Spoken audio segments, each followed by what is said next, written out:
ดีเอฟซีทั้งหลายมาแล้วมานี่ถ้ากินข้าวตอนเที่ยงได้ทีเด้อ มันเดินมากินข้าวสวยได้เนี่ยบรรยากาศทั้งหลังโอ้ยมีน้ำตกไปเบิ่งอีกเนาะอันนี้ปิดน้ำตกมีน้ำตก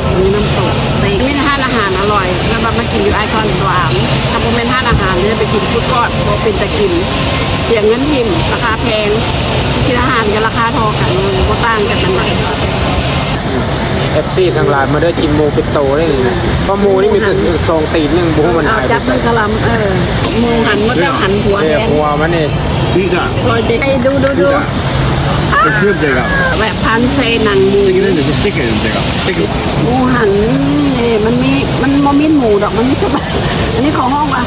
นี่ก็หนังหมูซีนจะไปใส่พวกแต่ลืมใส่พักเป็นแบบม่วงเลยนี่นะหมดแตงเป็นเป็ดเนาะครับกินหมูแทนเย็บกรอบแบบท่านแปะถ้าได้เบิ้ง